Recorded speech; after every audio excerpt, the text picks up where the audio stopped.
ইব্রাহিম বিন আদম, শুনে নেন মনোযোগ, এই ওয়াজটা যথেষ্ট জীবন পরিবর্তনের জন্য। ইব্রাহিম বিন আদম নামাজ পড়তেছেন, নামাজ পড়ে মুনাজাত দিতেছেন। একটা ফেরেশতারে কয়, এই যে লোকটা বুজুর্গ, ইব্রাহিম বিন আদম কেমন বুজুর্গ ছিলেন, নদীর মাছ ওনার কথা শুনতেন। সুবহানাল্লাহ। এমন ব্যক্তি নামাজের পরে যখন মুনাজাত দিলেন, একটা ফেরেশতা কয় ওনার ইবাদত একটা বছর ধরে কবুল হয় না। আরেক ফেরেশতা কয় কেন হয় না? উনি মালিকের অজান্তে দুইটা খেজুর খেয়ে ফেলাইছে। কয়টা খেজুর? কান্না শুরু করে দিলেন, হায় হায় রে, একটা বছর পর্যন্ত আমার ইবাদত কবুল না হওয়ার কারণ তো আমি জানলাম, খেজুর কই খাইলাম? হায় হায়, যখন হজ করতে গিয়েছিলাম মালিকের দোকানে খাইছিলাম মনে হইছে। ইব্রাহিম বিন আদমের বাড়ি হলো জেরুজালেম, ফিলিস্তিন। ওখান থেকে 3 মাস লাগাইয়া হেঁটে হেঁটে মক্কায় গেলেন, গিয়ে দোকানের মধ্যে অবস্থান করলেন। গিয়ে দেখি একটা যুবক দাঁড়িয়ে রইছে। বাবা, এটা কার দোকান? মুখ মুরব্বির কহা, উনি কোথায়? ওই মারা গেছে, আমি ওনার সন্তান। বাবা, 2টা খেজুর কিনতে যাইয়া টেস্ট করতে যাইয়া খেয়ে ফলাইছি। আমি দাবি ছুটানোর জন্য জেরুজালেম থেকে আসছি। ওই খেজুরের মালিক আমরা 2 ভাই। আমি এই জায়গায় আছি, আমার থেকে 300 বছরের রাস্তা। আমার আরেক ভাই একটা দোকান নিয়ে বসে আছে। আমার থেকে দাবি নেওয়ার পরে আমার ওই ভাই থেকে দাবি ছুটানোর জন্য আপনাকে যেতে হবে 300 কিলোমিটার দূরে। উনি 300 কিলোমিটার হেঁটে হেঁটে ওই যুবকের কাছে গিয়ে দাবি ছুটালেন। দাবি ছুটাই আসার পরে যখন আল্লাহু আকবার করে দীর্ঘ 1 বছর ঘুরে গেলেন, আসতে যাইতে যাইতে এই ফেরেশতা পিছন দিক দিয়ে ডাক দিয়ে কয়, আজকে একটা বছরের সমস্ত ইবাদত আল্লাহ কবুল করে নিয়েছে। খেজুর কিনতে গিয়া যদি একটা খেজুর ভুলে খাইয়া ইবাদত নষ্ট হয়, কিছু কিছু বাদাম আছে, বাদাম কিনতে যাই এবার এক পা খাইয়া বলায়, ওই ঠিক কিনা কও? বুট কিনতে যাইয়া কয় বুটটা কি নরম না গরম, এখন বাদছেন না কালকে বাদছেন, কইতে যেটা খাওয়াটা খাইয়া কয় কয়টি আর দিন, কয় না টেস্ট লাগে না, কিন্তু যা খাওয়ার দিতে খাইয়ে লিছি। এরকম আছে না বাবা? ইব্রাহিম বিন আদম খেজুর বলে খাওয়ার পরে ইবাদত বন্ধ হয়ে গেছে, কবুল হয় নাই। এমন যারা করবেন, কি বালানি বালানি করে খাইবেন, আপনাদের দশা এমন হবে। তাহলে কি আর খাইবেন নাকি আমল করবেন আজকে থেকে? যদি আমল করেন তো আলহামদুলিল্লাহ, আর যদি মালিকের অবর্তমানে খান তাহলে অবস্থা হবে এমন। ওরে আব্বাজান, ইবাদত কবুল হওয়ার জন্য পূর্ব শর্ত হলো হালাল খাওয়া। কেউ যদি হালাল খায় না, তার ইবাদত কবুল হবে না। নবী আমার বললেন, যে হালাল টাকা দিয়ে জামা কিনে, কি কিনে? জোরে বলেন না। নবী আমার বললেন, জামা গাও দুনিয়ার যদি জবানের জিকির বন্ধ থাকে, কিন্তু জামার জিকির বন্ধ হয় না। সুবহানাল্লাহ বলেন। এই জামায় জিকির করে হাদিসের মধ্যে আসছে, হক টাকার জামা জিকির করে আপনার জিকির বন্ধ থাকলো, জামার জিকির হয়। নবী আমার বললেন, হক টাকা দিয়ে বিছানার চাদর কিনলেন, বিছানার মধ্যে ঘুমাইলেন, সারা রাত ফেরেশতারা তাওয়াফ করে আপনাকে পাহারা দেয় শুধুমাত্র হালাল টাকার বিছানার কারণে। সুবহানাল্লাহ বলেন। এখন আমরা হালাল আসিনি, সুদ আসেনি এলাকায়, এই আসরে বলবেন আছে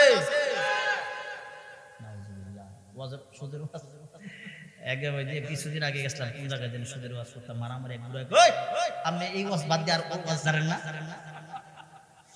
মসজিদের ভিতরে আমার ধরছে, হাই হাই, আমি ভয় পাইছি। আমি বললাম, আব্বা জান আপনার সমস্যা কি? আমার সমস্যা।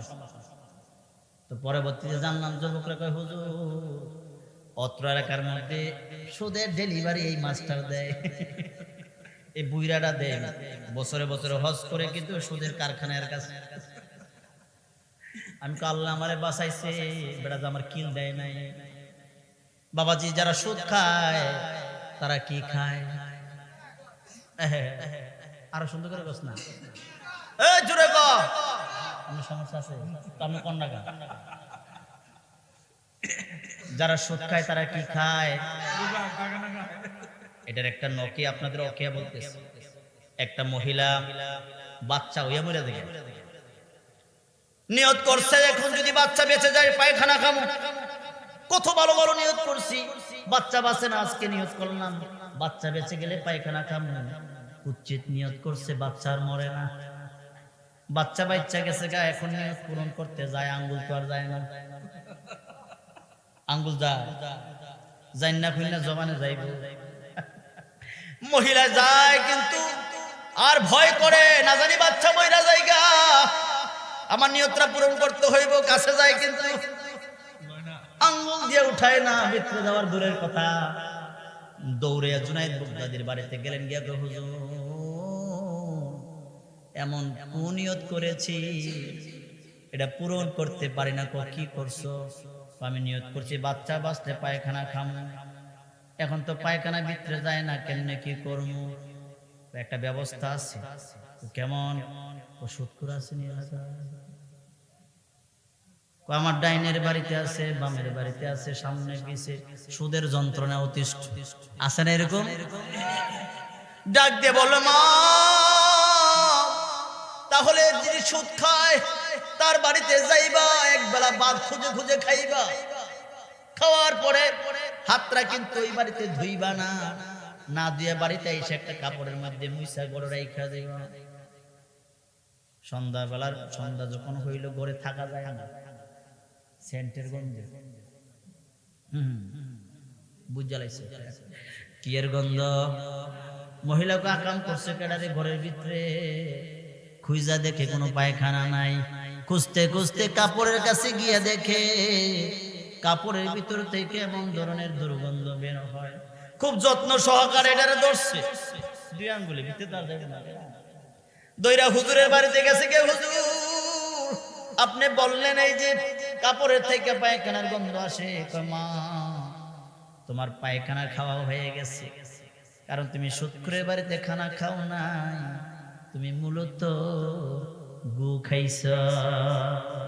নাউজুবিল্লাহ বলেন। যারা সুদ খায় তারা কি খায়? জোরে বলেন কি খায়? এই তো বেটা স্লোগান ঠিক আছে। এটা কি গ্রাম? সব জোর নাই, এই এলাকা জোর নাই, সব বেজোর। আলহামদুলিল্লাহ, বেজোর আল্লাহ পছন্দ করে, আল্লাহ নিজেই বেজোর। সুবহানাল্লাহ। তাহলে বাবা সুদ খাওয়া যাবে না। সুদ খাওয়ার মধ্যে 70টা গুনাহ কয়টা?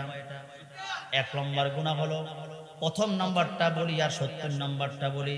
প্রথম নাম্বারটা হলো মায়ের সাথে জিনা করা, যিনি আপনারে পেটে রাখছে তার সাথে জিনা করা। এরে আব্বা আমারে যদি বলে এই মৌলবি তাম পৃথিবীর বাদশা তোমারে বানাই দেব, তুমি আজকে তোমার মায়ের সাথে জিনা করবা, আমি মৌলবি আত্মহত্যা করব, কিন্তু মায়ের শরীরে হাত দেওয়া সম্ভব না। কথা বলেন না কেন? আমি ওই সুদখোরকে বলতে চাই, বাবাজি তুমি তো প্রতিদিন তোমার মায়ের সাথে জিনা করার গুনাহ পাও, প্রতিদিন তোমার মায়ের সাথে জিনা করার গুনাহ তোমার আমলনামা লেখা হয়। তুমি একটা নর্দমার কীট, তুমি বড় নিকৃষ্ট মানুষ রে বাবা। আর 70 নম্বর গুনাহ হলো এই লোকটা কখনো ঈমান নিয়ে কবরে যাবে না, বেঈমান হয়ে মরবে। তাহলে 70 ভালো না খারাপ? সুদ খাওয়া যাবে? আজকে থেকে ওয়াদা করেন যারা সুদ খায় জেনে নেবেন মূলত আসলে সে পায়খানা খায়। যত বড় দাপটশালী হোক, সমাজে মাতবর হোক, যতই হোক, মূলত সে নিকৃষ্ট। কথা বলেন না কেন? ও আব্বা, ইবাদত কবুল হওয়ার পূর্ব শর্ত হলো হালাল খেতে হবে। জোরে বল সুবহানাল্লাহ। তাইলে আজকে থেকে হালাল খাবেন, রাজি আছেন? হারাম থেকে দূরে। বাজারে গেলে, মাহফিলে গেলে, বিভিন্ন জায়গায় গেলে, মেলায় গেলে টেস্ট করতে গিয়ে বাজে জিনিস মানুষের খাইবেন না। আর একটা খাইয়া লাগব, একটা এই যে কয়ে গেলাম, মরার আগ পর্যন্ত আর কোনোদিন মালিকের অজান্তে বর্তনের ভিতরে হাত দিবেন না। রাজি আছেন তো ইনশাআল্লাহ? এইটাই ওয়াজ আব্বা জান। এই যে একটা আমল, এটা কিসের আমল? এটা কিন্তু 100 জনের ভিতরে 99 জনে করে। কথা কর না কেন? না জানি না বুট খায় না, বাদাম খায় না, কইয়া খাইলে তো আপনি পুরোটা খাইলেন না, খাইলেন তো শুরু করছি রে বাবা, যত না কষ্টে বন্ধ করতাম না। তো বেটা যদি কখনো শুরু করেন আপনার কি ইচ্ছা মতো খাইবেন, আর যদি এইটা আজকের নি কি খবর, আপনি বাড়ি কই না, আপনার বোর্ডের অবস্থা ভালো না, মনে কালকে ইয়া করছেন, কয়টা দিতাম না টেস্ট নাই, কিন্তু খাইয়া দিয়েছে যা খাওয়ার এরকম বাটপারি করা যাবে? আল্লাহ তৌফিক দিক বলে আনো বাবাজিরা আমার। এরপর আল্লাহ বলছেন যখন নবী ডাক দিয়ে আসতে হবে, কোনো কথা মানা, কোনো আওয়াজ করা যাবে? নবীর কথা নবী যখন বলে আসো, আসতে হবে। নবীর কথা ছাড়া কোনো বিকল্প কোনো রাস্তা, নবীর প্রেম ছাড়া কোনো বিকল্প রাস্তা নাই, নবী ছাড়া কোনো গতি নাই।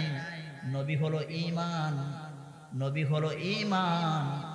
নবীর সাথে কারো তাসবিহ দিলে ঈমান থাকে না, ঠিক কিনা বলেন? এখন বর্তমানে কিন্তু ঈমানের ওয়াজ বেশি দরকার। আমল কম করলেও জান্নাত পাবে যদি ঈমান ঠিক থাকে, আর যদি ঈমান না থাকে আমল করে লাভ নাই। ও আব্বা জান, ফরসাদ খাওয়া কি হালাল না হারাম? পাক না না পাক? এই তো আওয়াজ করবেন, পাক না না পাক?